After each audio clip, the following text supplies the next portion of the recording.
Muli po isang mapagpalang gabi sa inyo pong lahat. Welcome muli sa atin pong online midweek service. Dito pa rin po sa Hope Center Church, November 1. At yung iba po ay bumisita sa kanila pong mga mahal sa buhay na yumaong sa sementeryo. Yung iba noong mga nakaraang araw pa. No? Pero na-remind naman po siguro tayo bilang mga Kristiyano, bilang mga anak ng Diyos, ang patungkol po sa katotohanan pong ito. Nung Sunday po, yun po yung preaching po sa church. At nawa yung naging maliwanag po sa bawat isa po sa atin na dapat hindi po tayo nagse-celebrate ng Halloween, no? Dahil hindi po yan ayon sa salita po ng Panginoon. Bumisita lang po kayo sa inyo pong mga mahal sa buhay na yumaong sa sementeryo, pero dapat maliwanag po sa atin na sila po ay wala na doon, no? At wala na pong buhay yung mga yan, hindi na po tayo nila naririnig at hindi na rin po natin sila naririnig. Wala na po tayong connection sa kanila. Pero as a respect to them, no? Dahil mahal natin sila, we can visit sa kanila pong mga puntod. Wala akong problema po doon. Pero yung mag-aalay ka, magsisindi ka pa ng kandila at parang para sa iyo, parang nakikipag-usap ka pa doon sa kanila, ay hindi po yan tama at hindi po yan ang sinasabi ng Biblia. So, may mga preaching na po tayo dyan, ano? At nawa ay bawat isa po sa atin ay naliwanagan po patungkol dyan. Sa gabi pong ito, pag-uusapan po natin ang patungkol po sa pagdurusa, no? Patungkol po sa suffering, mga katotohanan patungkol po sa pagdurusa, sa English po ay truths about suffering. Marami po kasing nagsasabi na pag Kristiyano ka na daw, wala na daw suffering. Lagi na daw masaya yung buhay, wala ka ng sakit, no? Wala na dapat problema kasi nasa kay Jesus ka na, dapat hindi ka na nalulungkot, hindi ka na umiiyak, no? Alam niyo po, ang lahat ng yan ay hindi po totoo.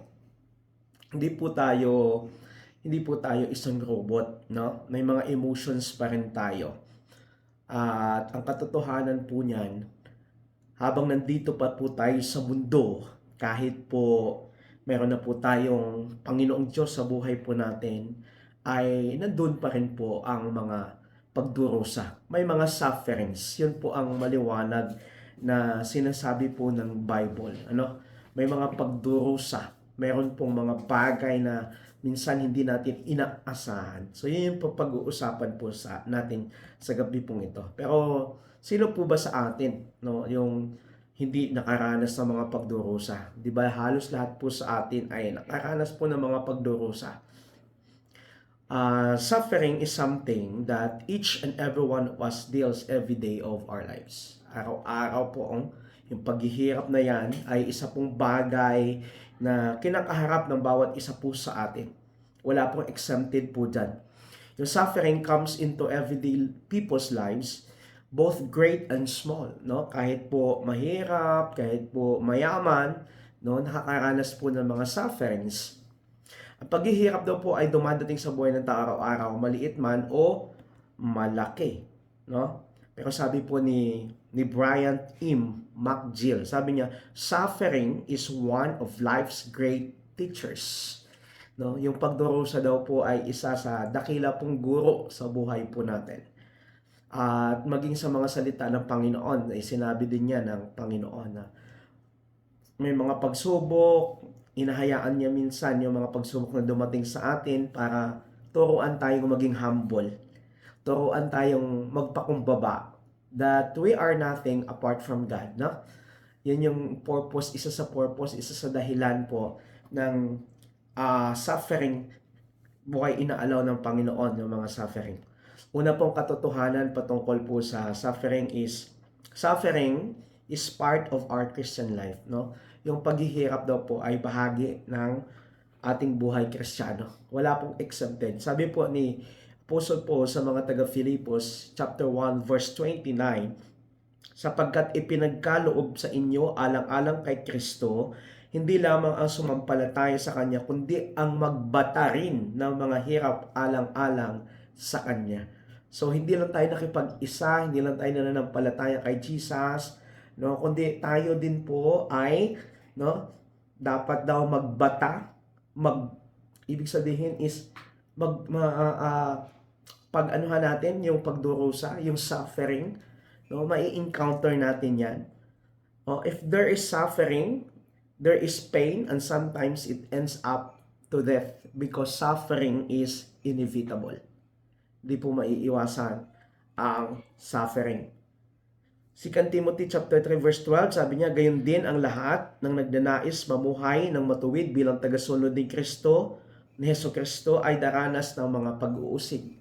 So, may paghihirap, may pag-uusig, at madalas pag may persecution o pag-uusig, may paghihirap yon. Kasabay po yun. No, ang katotohanan ng buhay ay hindi puro laging masaya. Hindi puro laging kasiyahan. Hindi laging paangat, hindi laging payaman, hindi laging tagumpay. No, may kalungkutan din. May mga pagbagsak, may mga paghihirap, at may mga kabiguan po tayo na mararanasan sa atin pong mga buhay. Pero kahit anong sitwasyon o kalagayan mo sa buhay, pabago-bago man ang sitwasyon mo o yung ikot ng mundo, pabago-bago man minsan ang presyo po ng mga bilihin, ang Diyos ay hindi nagbabago. No? Ang Diyos ay hindi nagbabago. Ang Diyos na pinapanampalatayaan natin kailanman, hindi po siya nagbabago at hindi siya natitinag sa anumang mga negatibong pangyayari sa mundo pong ito. Siya pa rin ang Diyos na laging may pakialam sa atin.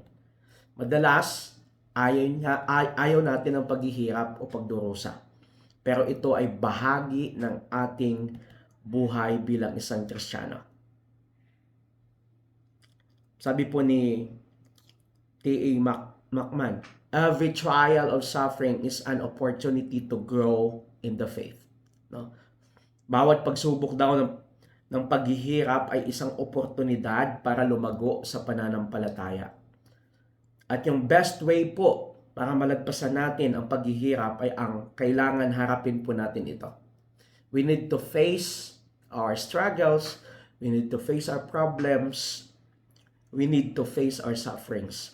Sabi ng John chapter 16 verse 33, sinasabi ko ito sa inyo upang sa inyong pakikipag-isa sa akin ay magkaroon kayo ng kapayapaan. Paano na tayo magkaroon ng kapayapaan? Sa pakikipag-isa natin kay Kristo, sa pananampalataya natin kay Kristo.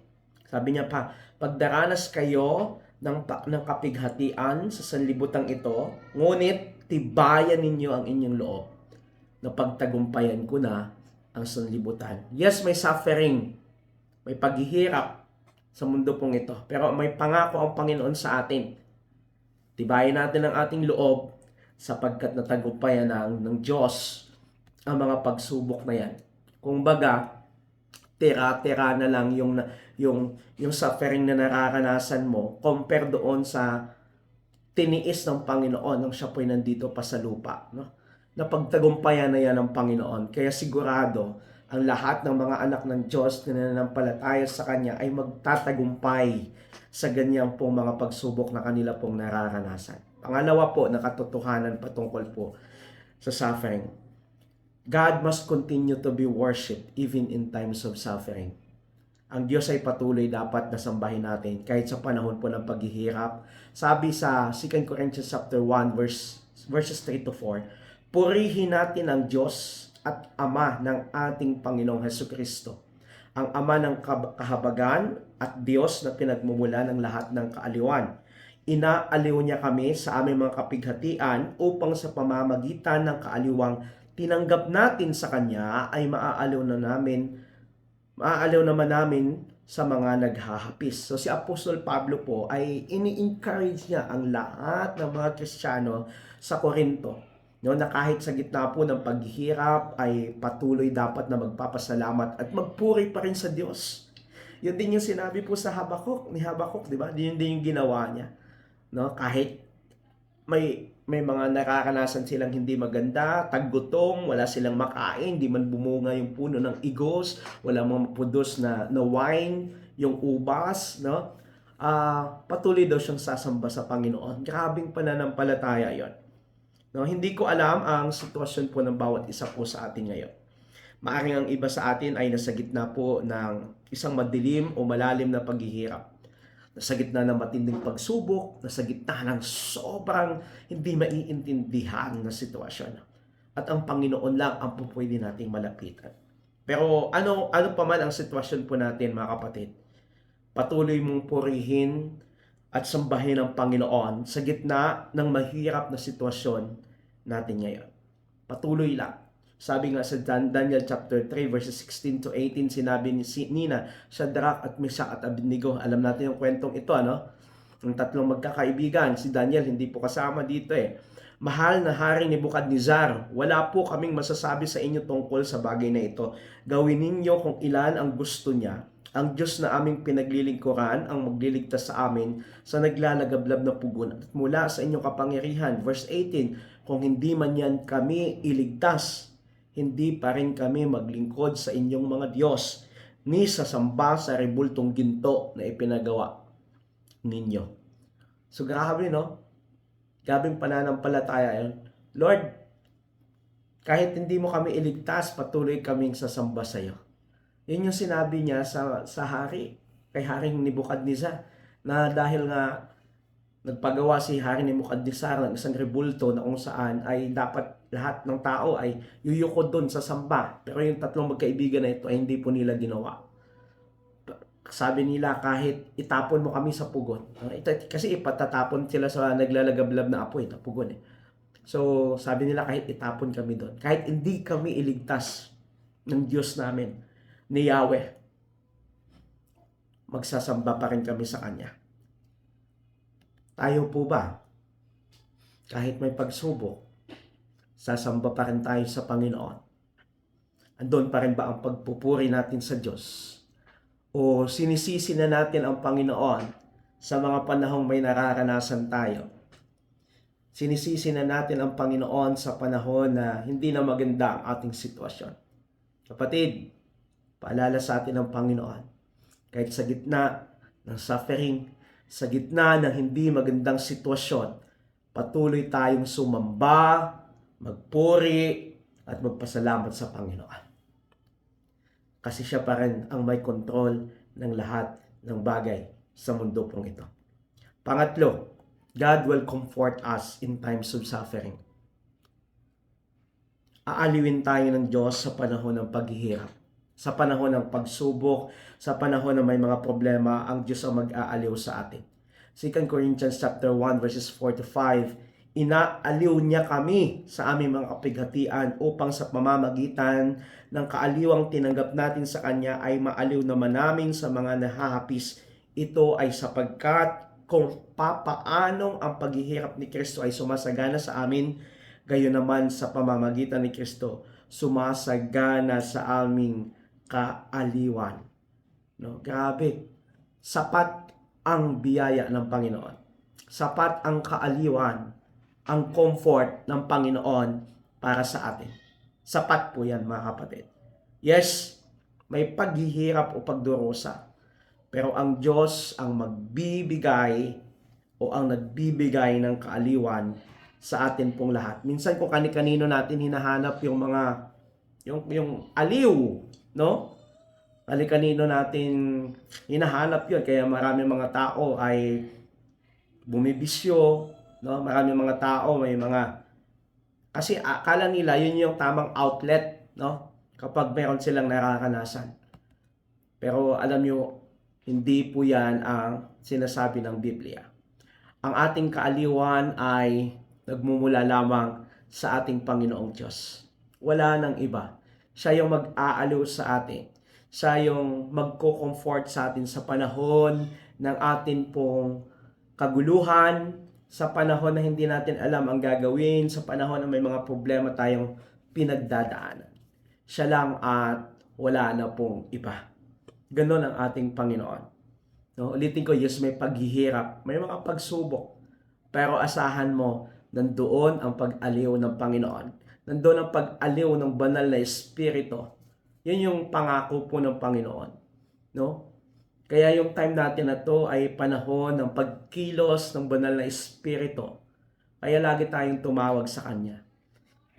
Huwag yung kung kani-kanino tayo tumatawag o lumalapit. Dapat ang Diyos, ang banal na espiritu, ang ating unang-unang tinatawagan. Kasi siya lang ang tunay na makapagbigay sa atin ng totoong pag-comfort, totoong pag-aliw na hindi kayang ibigay ng mundo, hindi kayang ibigay ng ibang tao. Alam nyo, kahit gaano kapakayaman, no? Marami pong mga mayayaman, wala pong comfort. Marami pong mga mayaman, hindi sila at ease sa buhay nila kahit marami silang pera. Anong ibig sabihin nun? Hindi po nabibili ng tao ang kapayapaan, hindi nabibili ng tao yung comfort.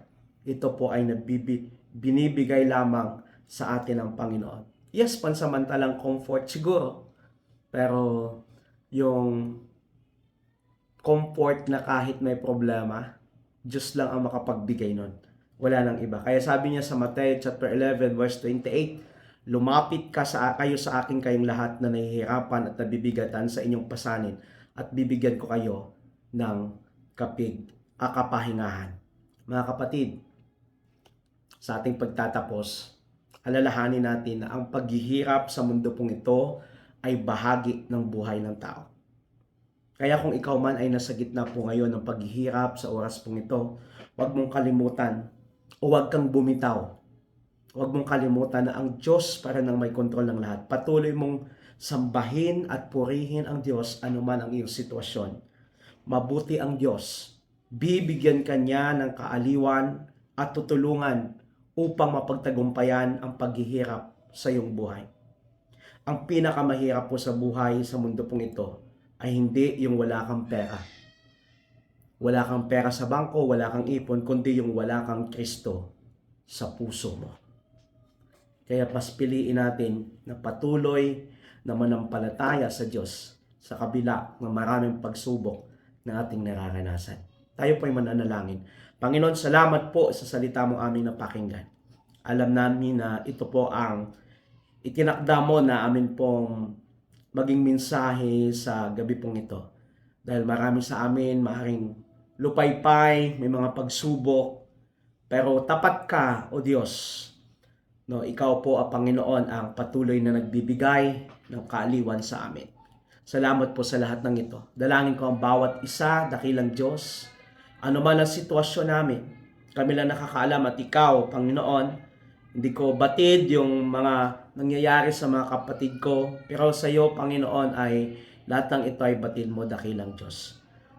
Patuloy mo, Panginoon, pagkaloob yung bawat pangangailangan ng mga kapatid kong ito. Layo mo sila sa anumang kapahamakan, patuloy mo silang yakapin ng iyong presensya sa lahat ng oras, lalong-lalo na sa panahon na kanilang hindi magandang sitwasyon, dakilang Diyos. Thank you so much, God. Yung mga may sakit ay iyong patuloy na pagalingin. Yung mga kinakapos ay iyong pong patuloy na i-provide yung kanila pong pangangailangan. Naniniwala po kami, O Diyos, sa inyo na ikaw ang may kontrol ng lahat at hindi ka natitinag sa amin pong sitwasyon. Salamat po, Ama. Ito po aming dalangin sa pangalan ni Jesus. Amen. Amen. Meron na po tayong announcement.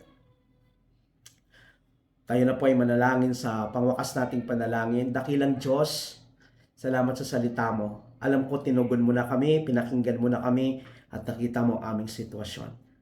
Sa inyo po namin pinagkakatiwala ang lahat-lahat ng ito ng aming dalahin. Kapatid, sa ating pagtatapos, patuloy mong taglayin ang pagpapala ng Diyos Ama, ang pagliligtas ng Diyos Anak, at ang patuloy na pag-aaliw ng Banal na Espiritu, ngayon at magpakailanman. Ito pong aking dalangin sa pangalan ni Jesus. Amen. Amen. Marami pong salamat po sa inyo. Muli po isang mapagpalang gabi sa inyong lahat. Have a good night sa bawat isa.